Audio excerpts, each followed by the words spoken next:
ဟင်းသာကုန်းဟင်းသာငကောင်ထက်နေတာကိုကဒါလေးပြီးတော့ဥပိတတိပြုပိတယ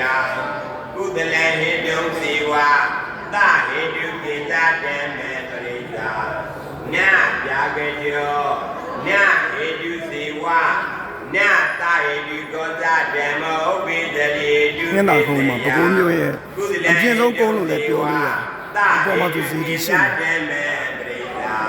ညအာကုလောနာယတုစေဝါဒီကောင်တော့တော်မြင့်မြင့်တက်တာကောဇညဗျာကတောညဟေတုစေဝါ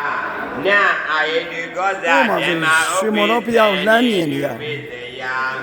အာကုလဟေတုံစေဝါဟိုဝေးမှာလားရွှေမော်တော်ဖျောက်လှမ်းမြင်နေရညကုသလောညဟေတုစေဝါညအာဟေတုကောဇဓမ္မောဥပိသတိတုပိသယဒီလိုမျိုးလေကားတွေနဲ့တက်တယ်꿰ပြီးတက်တာတော့တော်လေးတော့မြင့်မှာညကုသလော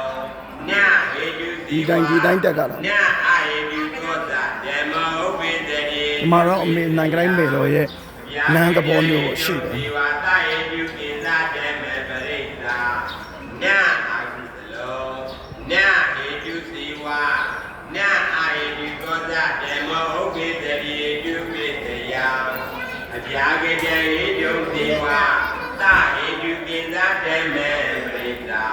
တက်လေတာလည်းရှိတယ်ဒီမှာညဟေတုစီဝါညအာဟေတုကောဇ2022ခုနှစ်တည်းတက်လေတာရှိတယ်ညဟေတုစီဝါညဟေတုကောဇဓမ္မာဥပိသတိတုပိသယဟေတုယာနဝါကုသလေသဟေတုကိစီဝါညသာဟေတုကေမေပရိစ္ဆာညအာကုလောညအာဟေတုကောစီဝါညနာဟေတုသာဓမ္မောဥပိသတိတုပိသယကုသလေသဟေတုကိစီဝါညသာဟေတုကေမေပရိစ္ဆာညယာကတောညအာဟေတုကောစီဝါညနာဟေတုသာဓမ္မောဥပိသတိတုပိသယ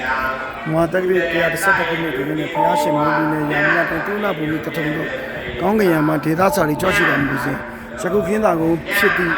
ရှေပြင်ပေါ်သို့ရောက်စဉ်ဟင်းသာဖူမှနားနေသည်ကြည့်၍နောက်ချိန်တွင်ဟန်တော်နေပြီးတော့ကြည့်ဖြစ်ပေါ်တောင်းလာထွန်းလာမည်ဓာတ်တွေတကံပြကြားနေတဲ့ပုံဖြစ်ပါတယ်ဓမ္မာဥပိသတိ